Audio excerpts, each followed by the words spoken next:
So I'm Dinga Bakaba. I'm a co-creative director and studio director of Arkane Lyon, and I'm glad to be here.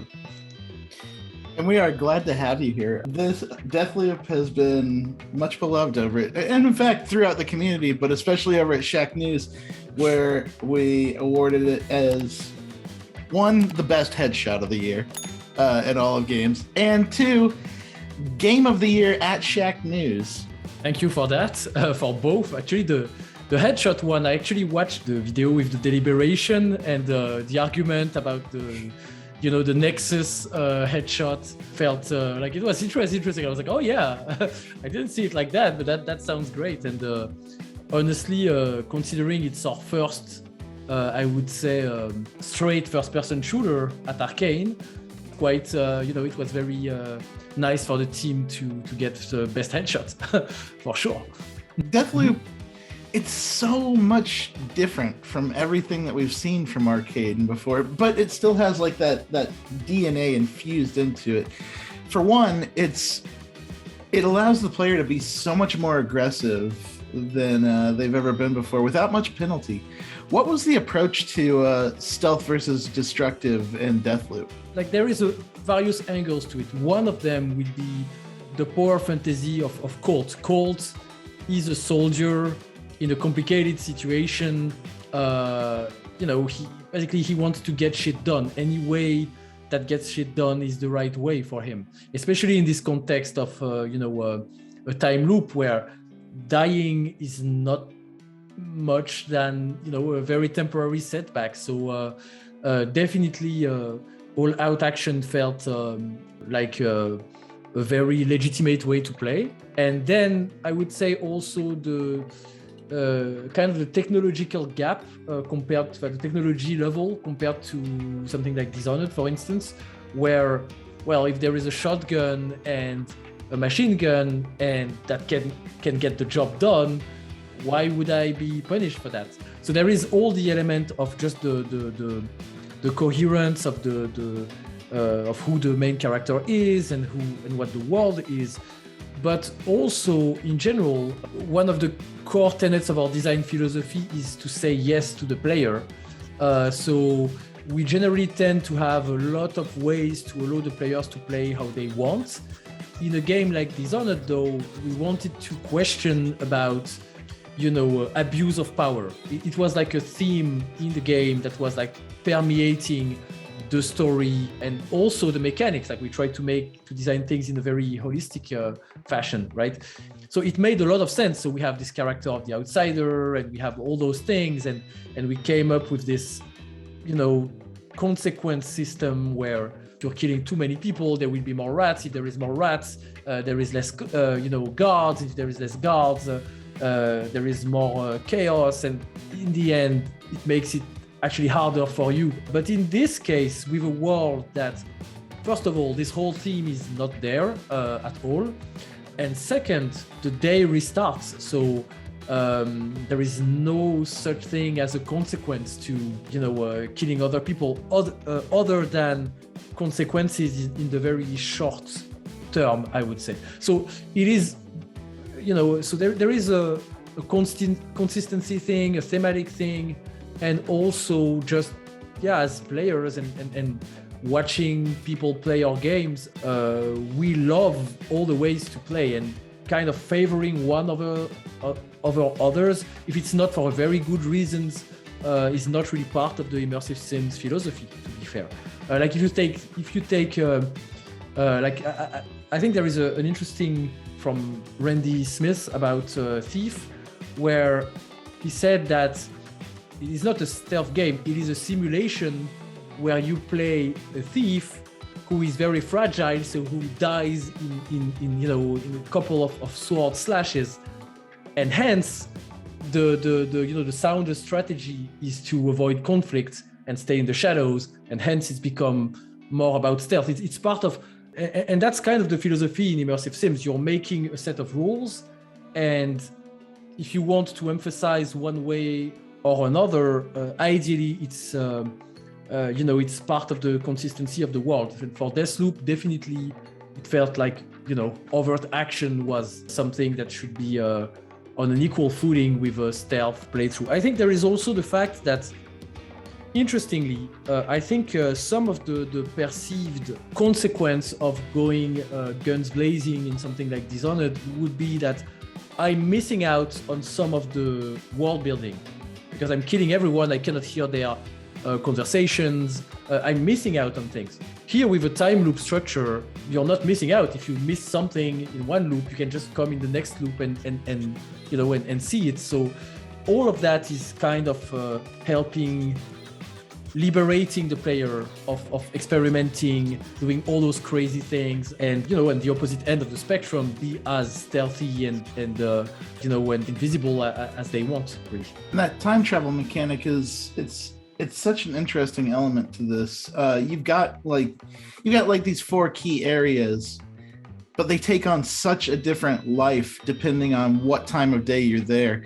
Can you speak to some of the challenge behind taking a core stage and making it so drastically different based on the time of day? It is actually quite a challenge, but I'd say that the way we approached it is because you need how can I say that, you need some kind of North Star, right, of what we're trying to do.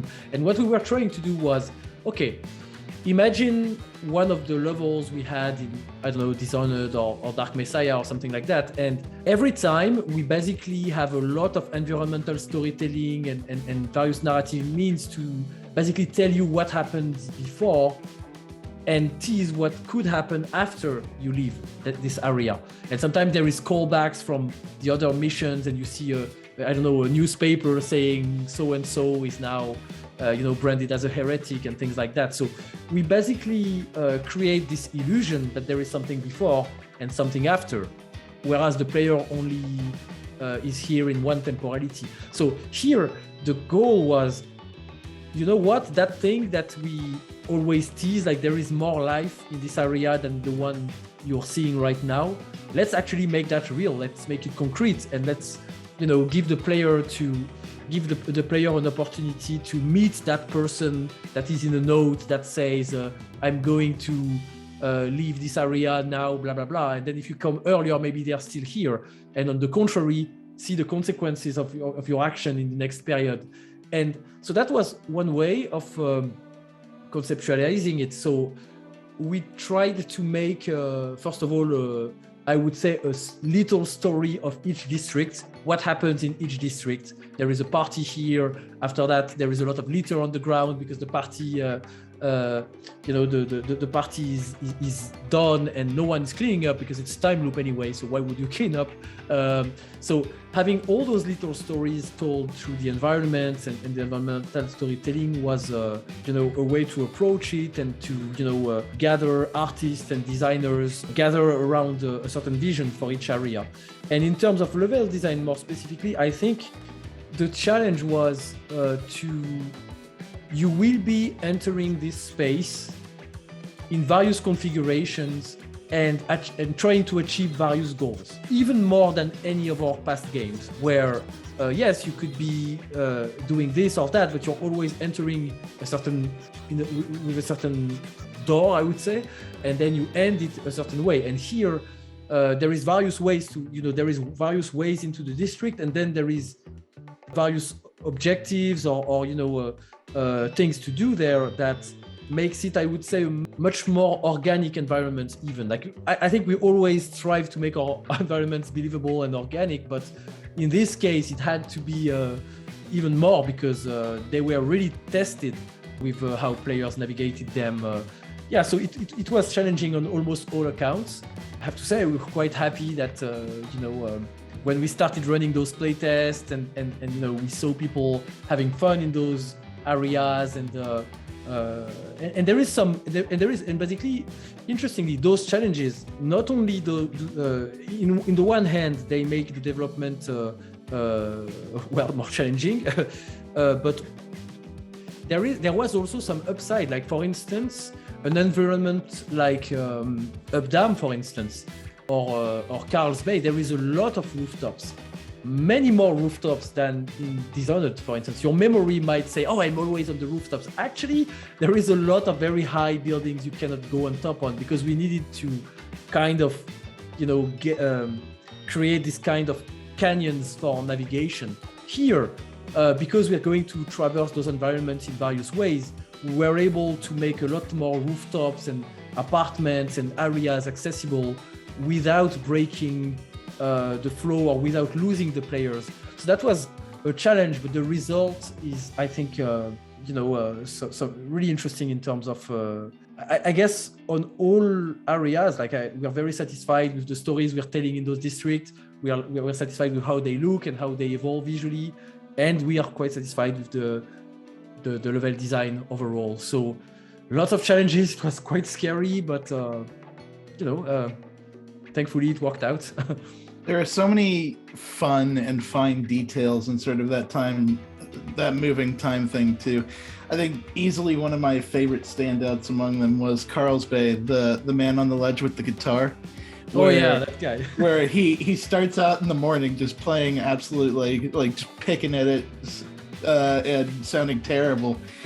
And if you don't kill him, by the end of the day, he's a pro. He's putting out full on riffs. Cool, because it's one mark of time is passing during this day. It's a cool little story. It's playful because he has his back. Like if you're arriving from the left area of Carlsbad, then you're arriving in his back. So it's a nice kick. Calling for a kick. When you're playing as Juliana, it's just a signature move to masquerade him and make it. So that is Juliana who is playing the guitar.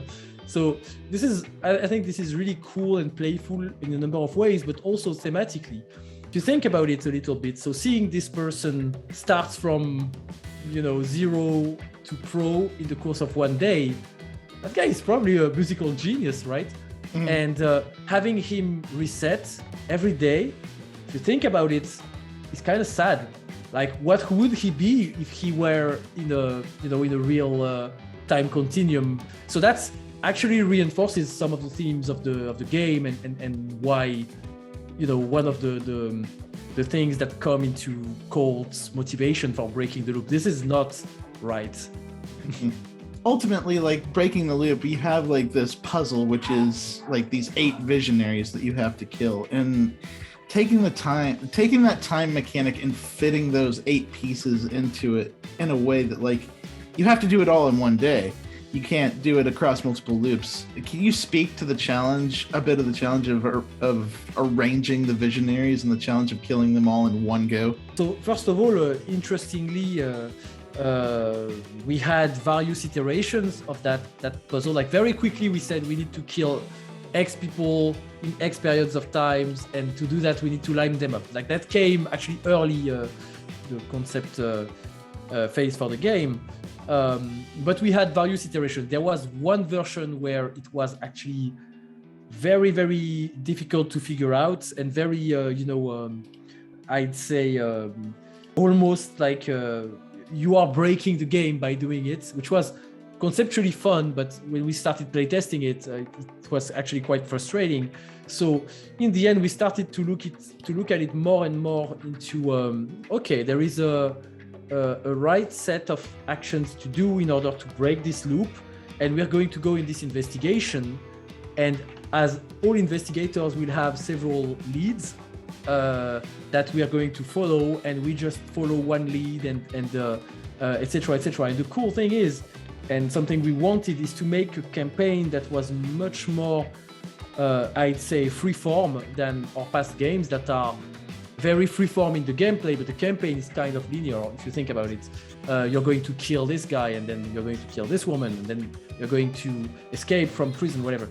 And here it was nice to have all those threads be parallel, and the players can choose which one they want to go, and if they're stuck they can just move to something to another one and say, okay, I'll come back to this later, and basically end up finding the flow. Like that's still the idea, the flow in this perfect system that doesn't want you to break to break it.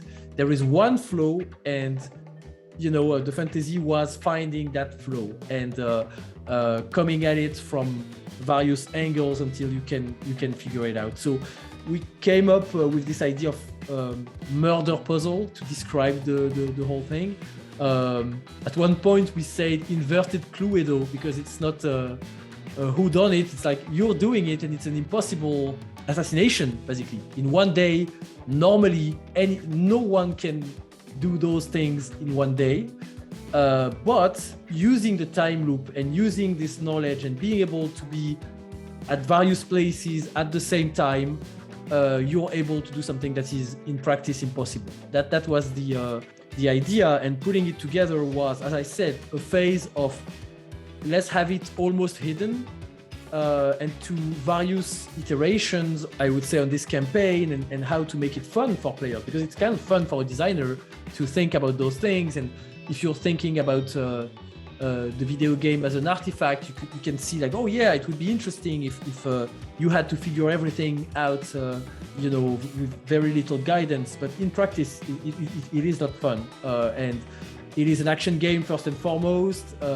We wanted to have this the player feeling powerful. Like the time loop is both. That's what's interesting. The time loop is both the thing keeping you a prisoner on this island, but also the thing, because you retain your memory and your knowledge, that makes you special and makes you able, as code, to, solve this impossible mission. So after a lot of iteration and back and forth and playtesting and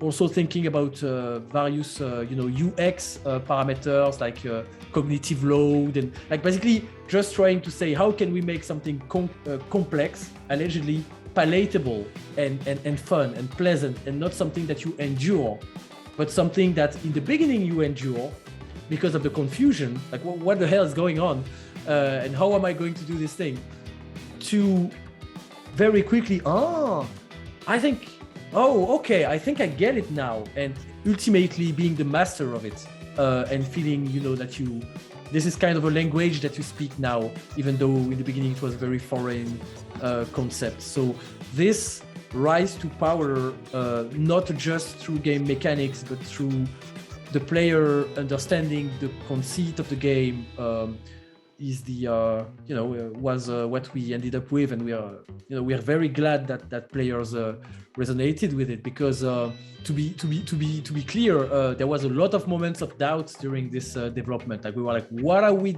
doing? Why are we doing this? Like, this is crazy. It will never work. And I think the team has done a wonderful job, and all the play testers that played the crappy version that was unpleasant. Thanks to you all. You helped us tremendously. Yeah, well, that's hopefully that answers the question. But